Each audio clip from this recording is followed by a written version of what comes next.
बिस्मिल्लाहिर्रहमानिर्रहीम, अस्सलाम वालेकुम माय डियर गाइस। अब एक बात मैं आपको बताना चाहता हूँ, मेरे बहुत सारे स्टूडेंट्स हैं जिनके बारे में मतलब मैं जानता हूँ कि they having contact with me, और वो मुझे कहते हैं कि सर एक चीज़ का बड़ा हमें प्रॉब्लम हो रहा है। मतलब प्रॉब्लम तो बहुत सारे बताते हैं, लेकिन वर्ब के बारे में ख़ास तौर पर ये जो वीडियो बन रही है ना, इसके अंदर एक बड़ी इंपॉर्टेंट बात है, और वो इंपॉर्टेंट बात आप लोगों की वजह से है। मतलब ये कि आप लोगों ने मुझे बताया कि सर ऐसा करें कि हमें कोई बताएं ज़रा कि हम कैसे जज करेंगे कि ये वर्ब जो है ट्रांजिटिव है या इंट्रांजिटिव है। और इस पर इतनी ज़्यादा कन्फ्यूजन है, इतनी ज़्यादा कन्फ्यूजन है कि even the selected band of the people they get confusion. तो जो बड़े मुंतखब लोग होते हैं वो भी कंफ्यूज हो जाते हैं कि हम यहाँ पे करें तो क्या करें। तो माय डियर गाइस, आज हम सबसे पहले तो यही जानेंगे कि वर्ब जो है, जब हम ट्रांजिटिव और इनट्रांजिटिव के लिहाज से बात करते हैं तो कौन से वाले वर्ब्स हैं वो ट्रांजिटिव हैं और कौन से इनट्रांजिटिव हैं। साथ ये बात भी होगी कि जो वर्ब ट्रांजिटिव है क्या वो इनट्रांजिटिवली भी यूज हो सकता है कि नहीं हो सकता। वैसे तो एक जो बात मेरे ज़हन के अंदर आ रही है ना, वो बात पता है क्या है? वो बात ये है कि जब हम कहते हैं ना कि वर्ब ट्रांजिटिव है या इनट्रांजिटिव है, इससे बेहतर है कि हमें कहना चाहिए कि जो वर्ब यूज हो रहा है वो ट्रांजिटिवली यूज हो रहा है या इनट्रांजिटिवली यूज हो रहा है, तो फिर ज्यादा बेहतर है। ज्यादा वी आर टू से दिस वेरी थिंग, इन बजाय इसके कि हम ये कहते बने कि जो वर्ब ट्रांजिटिव है इनट्रांजिटिव है। तो चलते हैं, और आपको वेलकम तो करना भूल ही गया, चलें आपको वेलकम करते हैं। वेलकम टू अली इंग्जा। तो स्टार्ट करते हैं। आज की बात हमारी जो है उसका ताल्लुक है वर्ब के साथ, और वर्ब में है हमारा ट्रांजिटिव और इनट्रांजिटिव। अब देखें, जब भी हम कोई वर्ब यूज करते हैं तो वर्ब बताता है कि हमें, वर्ब हमें एक्शन के बारे में बताता है। अब एक्शन बाज़ औक़ात तो ऐसा होता है कि एक्शन किया जाता है, बाज़ औक़ात एक्शन होता है, और बाज़ औक़ात कोई स्टैटिक पोजीशन होती है जहां पर हम मतलब वर्ब के बारे में कहते हैं कि हाँ ये स्टैटिक वर्ब है जिसके अंदर कोई एक्शन नहीं आ रहा। तो हम तीनों सूरतों को देखेंगे, लेकिन सबसे पहले we are going to tell that why the verbs they are transitive and why they are intransitive, और वी आर से कि कहां पर वो ट्रांजिटिवली यूज हो रहे हैं और कहां पर इनट्रांजिटिवली यूज हो रहे हैं। देखिएगा, अब हमने we have written one sentence for you guys.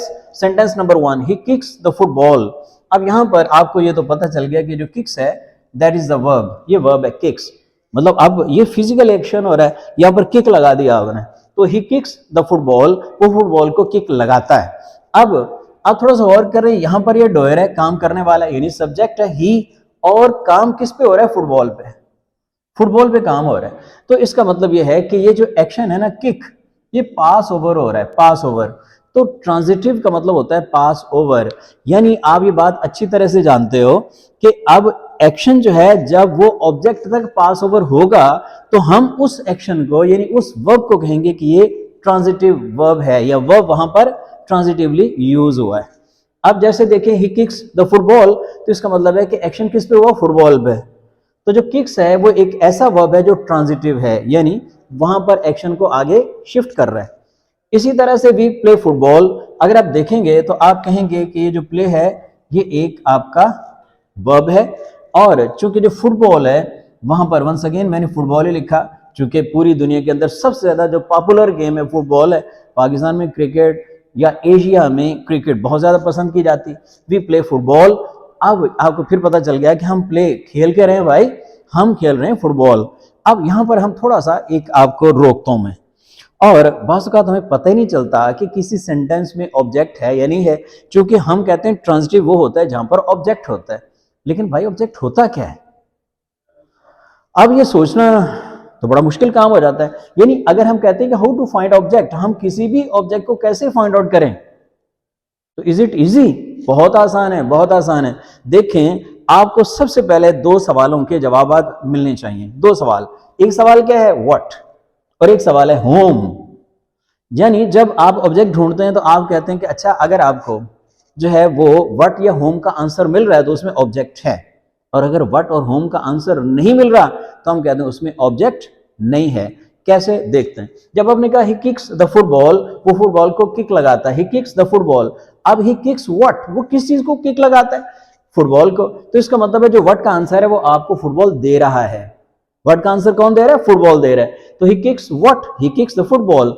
इसी तरह से वी प्ले व्हाट, हम क्या खेलते हैं? We play football.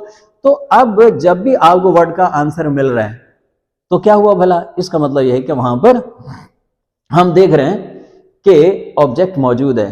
व्हाट का आंसर, यहां तक तो व्हाट का आंसर है। अब होम का आंसर कैसे होगा, एक सेंटेंस से बोलते हैं।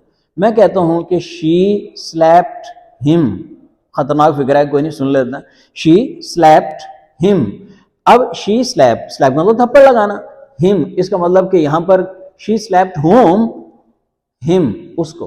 तो अब जो हिम है वो होम का आंसर दे रहा है। तो इसका मतलब ये हुआ कि व्हाट जो है वो जो इनएनिमेट चीजें होती हैं, बेजान चीजें जिनको हम कहते हैं, नॉन लिविंग जिनको हम कहते हैं, इनएनिमेट जिनको कहते हैं, वहां पर क्या होता है भला, वहां पर ऑब्जेक्ट आपको होम का आंसर दे रहा होता है।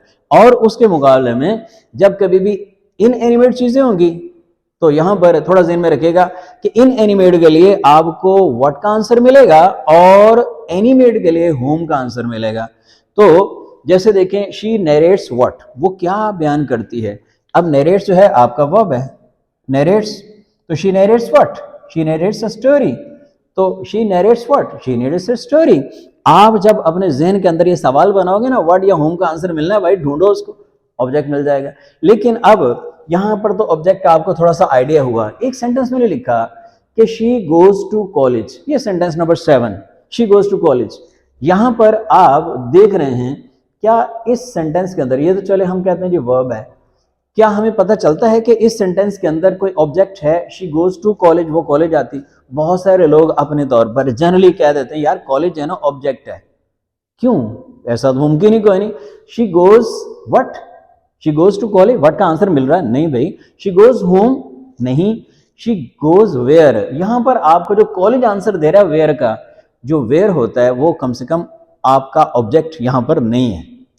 चूंकि आपके ऑब्जेक्ट के लिए जरूरी है आपको या तो व्हाट का आंसर मिले या फिर होम का आंसर मिले। व्हाट का आंसर मिलेगा, होम का आंसर मिलेगा तो ऑब्जेक्ट होगा, नहीं मिलेगा तो ऑब्जेक्ट नहीं, राइट।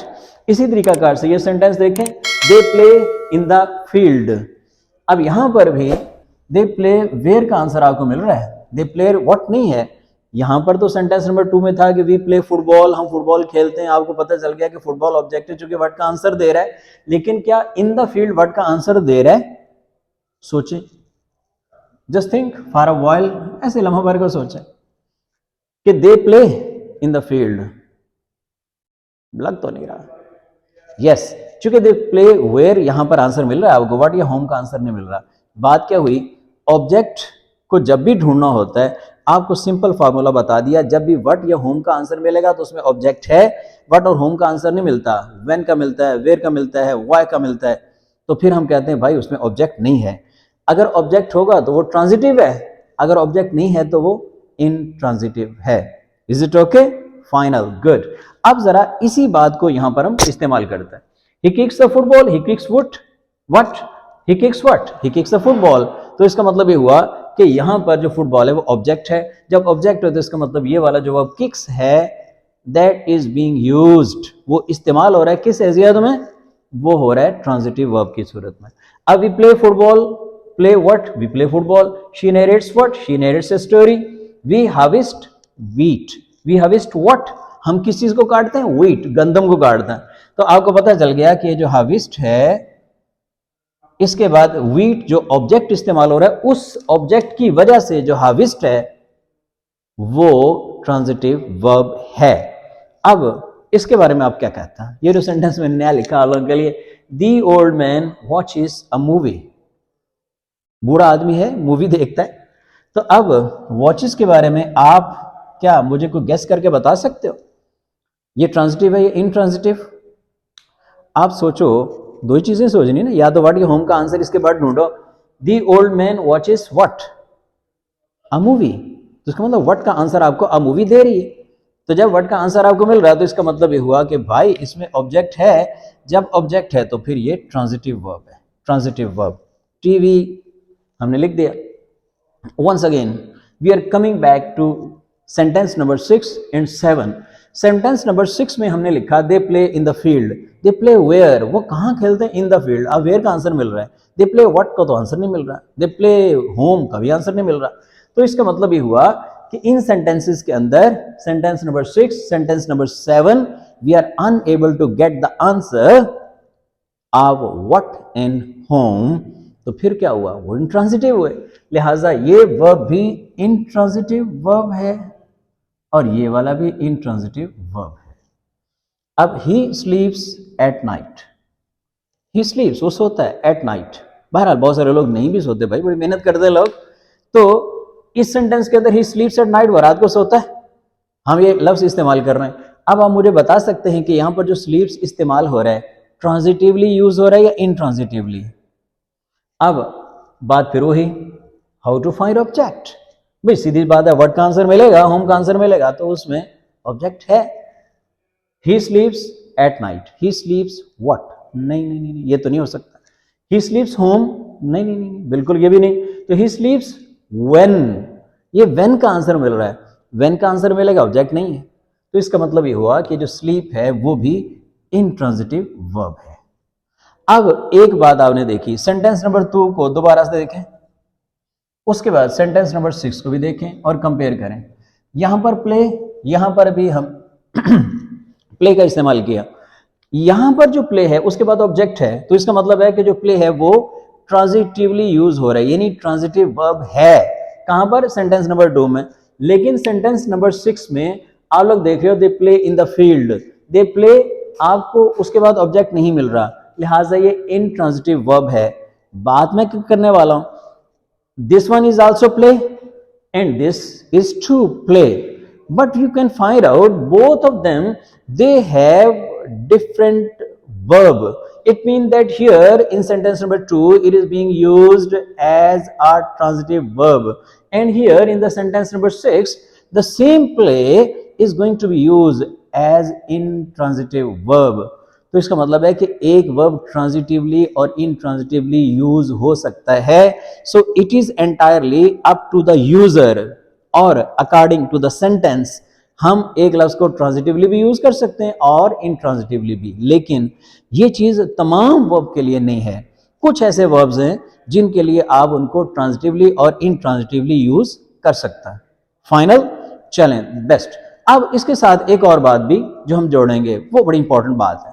देखो यहां तक मुझे उम्मीद है आप लोगों को समझ आ गई होगी कि ट्रांजिटिव वर्ब और इनट्रांजिटिव वर्ब को कैसे फाउंड आउट करता है।